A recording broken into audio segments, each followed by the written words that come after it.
Hello everyone, दृष्टिकोण institute में आप सभी का एक बार फिर से स्वागत है।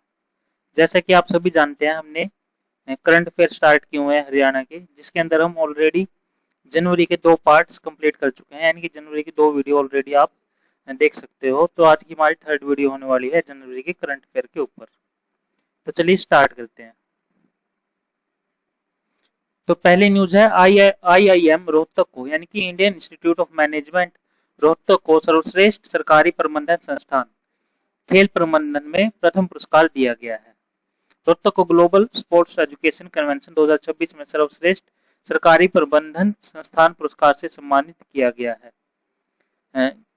स्थान कहाँ पर था ये, जहाँ पर ये ऑर्गेनाइज किया गया था? इंडियन इंटरनेशनल सेंटर, नई दिल्ली में। पुरस्कार प्राप्तकर्ता कौन है? प्रोफेसर धीरज शर्मा, जो निदेशक है IIM रोहतक के भी। उसके बाद नेक्स्ट है Sanjay app. Sanjay app, Haryana police ने सड़क सुरक्षा एवं दुर्घटना प्रबंधन को आधुनिक बनाने के लिए IIT मद्रास से संजय ऐप लॉन्च किया है, IIT मद्रास के सहयोग से।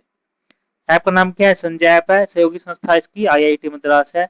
उद्देश्य क्या है इसका? सड़क दुर्घटनाओं का विश्लेषण करना, गोल्डन ओवर में उपचार सुनिश्चित करना। गोल्डन आवर वो है, यानी कि जब आपका एक्सीडेंट होता है तो जो मतलब जितनी जल्दी आप उसको हॉस्पिटल लेके जाएंगे उसको हम गोल्डन आवर बोलते हैं, ठीक है। ऑन एन एवरेज इसको 1 घंटा माना जाता है कि अगर आप एक्सीडेंट होने के 1 घंटे के अंदर अंदर व्यक्ति को हॉस्पिटल पहुंचा देते हैं तो उसके जान बचने की संभावना बहुत ज्यादा होती है। तो इसको हम गोल्डन आवर बोलते हैं। स्वर्णिम जो घंटा है उसको हम हिंदी में बोल सकते हैं, ठीक है। गोल्डन आवर का मतलब है अगर चोट लगने के 1 घंटे के अंदर अंदर हॉस्पिटल में दाखिल करना। विशेषता क्या है इसकी? डिजिटल प्लेटफॉर्म के माध्यम से सड़क सुरक्षा प्रबंधन करना। उसके बाद है NIA, नेशनल इन्वेस्टिगेशन एजेंसी, राष्ट्रीय जांच एजेंसी का नया महानिदेशक किसे नियुक्त किया गया है? राकेश अग्रवाल को नियुक्त किया गया है। किसका? नेशनल इन्वेस्टिगेशन एजेंसी का नया महानिदेशक किसे नियुक्त किया गया है? राकेश अग्रवाल को। किस जिले से है ये? हरियाणा के हिसार जिले से है और गांव है पाबड़ा। ये 1994 बैच के IPS ऑफिसर भी रह चुके हैं। पद है इनका महानिदेशक NIA और इनका कार्यकाल 31 अगस्त 2028 तक रहेगा, या फिर अगर इसको आगे बढ़ाया जाता है तो जब तक ये सेवानिवृत्त नहीं हो जाते, यानी कि रिटायर्ड नहीं हो जाते, तब तक इनका कार्यकाल रहेगा। तो अगर हम बात करें NIA, नेशनल इन्वेस्टिगेशन एजेंसी की, तो इसका गठन कब किया गया था? 26/11 के हमले के बाद, जब मुंबई पर 26/11 का हमला हुआ था उसके बाद इसका गठन किया गया था नेशनल इन्वेस्टिगेशन एजेंसी एक्ट 2008 के द्वारा। नेशनल इन्वेस्टिगेशन एजेंसी एक्ट 2008 के द्वारा इसका गठन किया गया था। आगे देखते हैं ITBP के नए महानिदेशक। ITBP के भी नए महानिदेशक जो चुने गए हैं वह शत्रुजीत सिंह कपूर। हरियाणा कैडर के वरिष्ठ IPS अधिकारी शत्रुजीत सिंह कपूर को भारत तिब्बत सीमा पुलिस का नया महानिदेशक नियुक्त किया गया है। बैच का कौन से बैच के हैं ये? 1990 बैच के हैं। ITBP का आधिकारिक रूप से गठन कब हुआ था? 1992 में इसका गठन किया गया था। Indo Tibetan border police. क्या है? इंडो तिब्बत बॉर्डर पुलिस इसका फुल फॉर्म है ITBP का। प्रवीण कुमार को BSF का महानिदेशक नियुक्त किया गया है, ठीक है। BSF का महानिदेशक किसे नियुक्त किया गया है? प्रवीण कुमार को। और ITBP का शत्रुजीत सिंह कपूर को। EWS आय सीमा में वृद्धि। हरियाणा सरकार ने आर्थिक रूप से कमजोर वर्ग EWS के लिए वार्षिक पारिवारिक आय सीमा बढ़ाकर 8 लाख रुपए कर दी है, ठीक है। यानी कि कितनी कर दी है? 8 लाख रुपए कर दी है। नई सीमा 8 लाख है, पुरानी कितनी थी? 6 लाख प्रति वर्ष थी। यानी कि जिनकी आय 8 लाख प्रति वर्ष तक है वो EWS के लिए एलिजिबल है।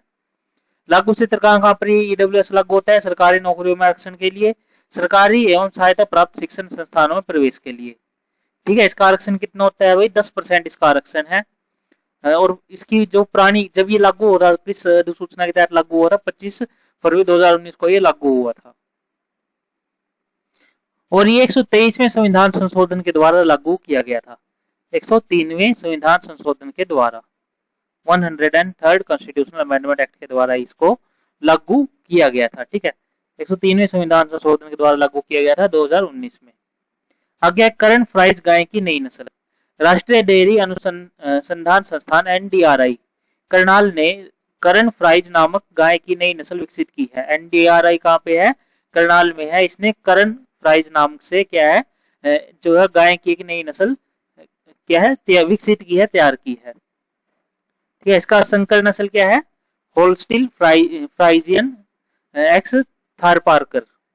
इसका औसतन दूध उत्पादन कितना होगा, 3550 किलोग्राम 10 माह में।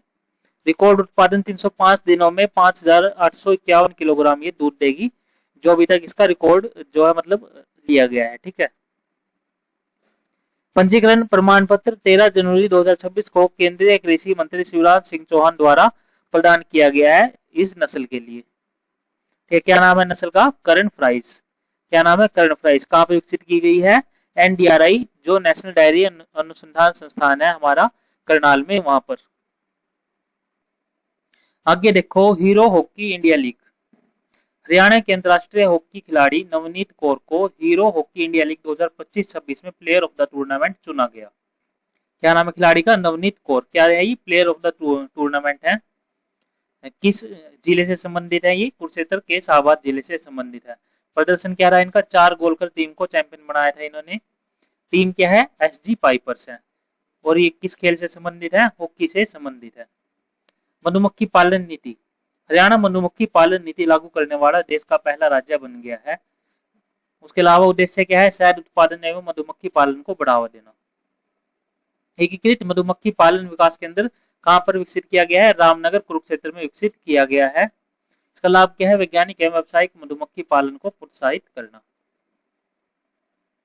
आगे देखो, महिला एवं बाल विकास मंत्रालय ने महिलाओं एवं बच्चों से संबंधित योजनाओं के लिए पंखुड़ी डिजिटल पोर्टल लॉन्च किया है। इसका उद्देश्य क्या है, महिलाओं एवं बच्चों से जुड़ी योजनाओं को एक ही प्लेटफॉर्म पर उपलब्ध करवाना इसका मुख्य उद्देश्य है। ठीक है, पोर्टल का क्या नाम है, पंखुड़ी पोर्टल है। आगे देखो, भावांतर भरपाई योजना में शहद को शामिल किया गया है। हरियाणा सरकार ने मधुमक्खी पालकों को आर्थिक सुरक्षा देने के लिए भावांतर भरपाई योजना में शहद को शामिल किया है। ठीक है, संरक्षित मूल्य क्या है, 120 रुपए प्रति किलोग्राम एटलीस्ट इनको दिया जाएगा शहद उत्पादन में। इसका उद्देश्य क्या है, मधुमक्खी पालकों की आय को सुरक्षित करना। प्रधानमंत्री सूक्ष्म खाद्य उद्योग उन्नत योजना पीएमएफएमई सूक्ष्म खाद्य प्रसंस्करण उद्योगों को बढ़ावा देने के लिए प्रधानमंत्री सूक्ष्म खाद्य उद्योग उन्नत योजना के तहत सरकार उद्यम स्थापित करने एवं विस्तार के लिए वित्तीय सहायता प्रदान करती है। अधिकतम सब्सिडी कितनी है इसकी, 10 लाख रुपए तक सब्सिडी इसमें दी जाती है। सब्सिडी दर परियोजना लागत का 35% क्या है, सब्सिडी के रूप में माफ कर दिया जाता है। आगे देखो, मतलब क्या है, एक तरह से कोई भी अगर आप रोजगार शुरू करते हैं, कोई छोटा रोजगार शुरू करते हैं, उसके लिए आपको लोन दिया जाएगा और उस पर क्या है, सब्सिडी दी जाएगी 35% की। आगे देखो, साइबर धोखाधड़ी की राशि सुरक्षित करने में हरियाणा प्रथम। वर्ष 2025 में साइबर धोखाधड़ी से ठगी गई राशि को सुरक्षित कराने में मामले में हरियाणा पूरे देश में प्रथम स्थान पर रहा। स्रोत क्या है इसका, एनसीआरपी पोर्टल से इसकी जानकारी मिलती है। सफलता लगभग 36% ठगी गई राशि समय रहते सुरक्षित कराई गई। नेक्स्ट देखो, 9वीं एलीट महिला senior national boxing championship 2026। Rohtak की मुक्केबाज मीनाक्षी हुड्डा ने 9वीं एलीट महिला सीनियर नेशनल बॉक्सिंग चैंपियनशिप 2026 में स्वर्ण पदक जीतकर हरियाणा का गौरव बढ़ाया है। ठीक है, कौन सी चैंपियनशिप थी, बॉक्सिंग चैंपियनशिप, महिला सीनियर नेशनल बॉक्सिंग चैंपियनशिप थी, जिसमें मीनाक्षी हुड्डा को 9वीं एलीट में क्या है, मतलब ये गोल्ड जीता है इन्होंने वहां पे। जिला किस जिले से संबंधित है, रोहतक से। भार वर्ग क्या रहा इनका, 48 किलोग्राम इनका भार वर्ग रहा, पदक स्वर्ण रहा। और फाइनल मुकाबला किससे था, रेलवे की मंजू को 5-0 से इन्होंने हराया है। उसके अलावा रोहतक की विंका ने 57 किलोग्राम वर्ग में रजत पदक जीता है। आगे देखो, अरब सागर चैनल स्विमिंग रिकॉर्ड। हरियाणा के बहादुरगढ़ निवासी मंजीत कादियान ने अरब सागर चैनल को मात्र 9 घंटे 40 मिनट में पार कर नया रिकॉर्ड बनाया। नाम क्या है, मंजीत कादियान, निवास गांव दुबलदन बहादुरगढ़ से। रिकॉर्ड 9 घंटे 40 मिनट में अरब सागर चैनल को पार किया है। विशेष तथ्य क्या है, दिव्यांग होने के बावजूद उन्होंने यह उपलब्धि हासिल की है और पूर्व उपलब्धि इन्होंने स्कॉटलैंड के नॉर्थ चैनल को भी सफलतापूर्वक पार किया था लास्ट टाइम। उसके अलावा राष्ट्रीय आईईडी डेटा प्रबंधन प्लेटफॉर्म एनआईडीएमएस। केंद्रीय गृह मंत्री अमित शाह ने मानेसर यानी गुरुग्राम स्थित एनएसजी परिसर में राष्ट्रीय आईईडी डेटा प्रबंधन प्लेटफॉर्म का शुभारंभ किया। स्थान क्या रहा, एनएसजी मानेसर गुरुग्राम। उद्घाटन अमित शाह के द्वारा किया गया। अमित शाह कौन इस समय पर होम मिनिस्टर हैं, कहाँ के, इंडिया के। इसके अलावा उद्देश्य क्या है, आईईडी विस्फोटों का डेटा संग्रह एवं विश्लेषण करना, सुरक्षा एजेंसियों के बीच सूचना साझा करना, आतंकवाद विरोधी कार्रवाई को मजबूत बनाना इसका प्रमुख उद्देश्य है। नेक्स्ट न्यूज देखो, जलसा ए आम अभियान। हरियाणा सरकार ने भूमि संबंधी लंबित म्यूटेशन यानी कि इंतकाल मामलों के त्वरित निपटान के लिए जलसा ए आम अभियान शुरू किया है। आप सभी को पता है इंतकाल, जब हम कोई जमीन लेते हैं तो उसका इंतकाल होना बहुत ज्यादा जरूरी है, तो उसके निपटान के लिए क्या किया गया कि जल्दी से जल्दी सब इंतकाल हो उसके जमीनों का, या फिर इससे संबंधित कोई भी प्रॉब्लम हो तो उसके लिए जलसा ए आम की शुरुआत की गई है।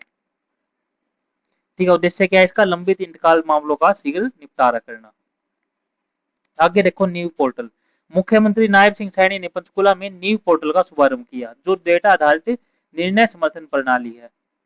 पोर्टल क्या है, नींव। उद्घाटन मुख्यमंत्री नायब सिंह सैनी द्वारा, स्थान रहा पंचकुला। ठीक है, इसमें क्या है, डेटा आधारित नीति निर्माण, शिक्षा क्षेत्र में बेहतर निर्णय प्रक्रिया। पहले चरण में ये विश्वविद्यालय में लागू होगा, बाद में कॉलेजों एवं स्कूलों तक इसका विस्तार किया जाएगा। ये सब क्या है, इसके तथ्य हैं जो हमें पता होने चाहिए, कुछ इंपॉर्टेंट फैक्ट्स हैं। हरियाणा की महिला सेपक टकरा टीम ने खेलो इंडिया गेम्स 2026 में स्वर्ण पदक जीतकर देश का गौरव बढ़ाया। स्थान क्या है, गोगला बीच, दीव। खेल इसका सेपक टकरा है, खेल का नाम, और पदक क्या रहा, स्वर्ण रहा। इन्होंने फाइनल में बिहार को 2-1 से हराया। सेपक टकरा को किक वॉलीबॉल भी कहा जाता है, यानी कि इसमें पैरों का उपयोग किया जाता है। ठीक है, वैसे तो वॉलीबॉल हाथ का यूज करके खेली जाती है, लेकिन इसमें पैरों का यूज करके वॉलीबॉल को खेला जाता है। ठीक है, तो इसमें महिला, जो हरियाणा की महिला सेपक टकरा टीम थी, उन्होंने खेलो इंडिया बीच गेम्स में इसके लिए स्वर्ण पदक जीता है, गोल्ड मेडल को जीता है। आगे देखो, Haryana state level environment impact assessment authority SEIAA सेवानिवृत्त IAS अधिकारी अंकुर गुप्ता को Haryana state level environment impact assessment authority का नया चेयरमैन नियुक्त किया गया है। क्या नाम है चेयरमैन का, अंकुर गुप्ता। संस्था है SEIAA, विकास परियोजनाओं को पर्यावरणीय स्वीकृति प्रदान करना और पर्यावरण संरक्षण एवं विकास के बीच संतुलन बनाए रखना इसका प्रमुख उद्देश्य है। उसके अलावा पंजाब एवं हरियाणा हाईकोर्ट के 2 नए अतिरिक्त न्यायाधीश। 8 जनवरी 2026 को पंजाब एवं हरियाणा हाईकोर्ट में जस्टिस रमेश चंद्र डिमरी और जस्टिस नीरजा कुलवंत कलसन ने अतिरिक्त न्यायाधीश के रूप में शपथ ग्रहण किया। ठीक है, नए न्यायाधीश कौन है, जस्टिस रमेश चंद्र डिमरी और जस्टिस नीरजा कुलवंत कलसन, ये दोनों क्या है, अतिरिक्त न्यायाधीश हैं। शपथ किन्होंने दिलवाई है इनको, जो राज्यपाल होते हैं वो शपथ दिलाने का कार्य करते हैं, और नियुक्ति करने का कार्य कौन करता है, राष्ट्रपति जी करते हैं। उसके अलावा क्योंकि ये अतिरिक्त जज थे, इसलिए इनको शपथ दिलाने का कार्य किसने किया है, मुख्य न्यायाधीश जस्टिस सील नागू ने। तो राज्यपाल चाहे तो खुद भी अपने क्या है शपथ दिला सकते हैं, या फिर वो नियुक्त कर सकते हैं किसी को शपथ दिलाने के लिए। इनको शपथ किसने दिलाई है, मुख्य न्यायाधीश जस्टिस सील नागू ने। अगर पेपर के अंदर क्वेश्चन आए कि जो हाई कोर्ट के जज है उनको शपथ दिलाने का कार्य कौन करते हैं, तो राज्यपाल करेंगे उस राज्य के। ठीक है, तो इसके साथ आज के हमारे करंट अफेयर खत्म होते हैं, मिलते हैं, बस एक पार्ट और रह गया जनवरी का, फिर जनवरी मंथ हमारा कंप्लीट हो जाएगा। तो मिलते हैं नेक्स्ट वीडियो में।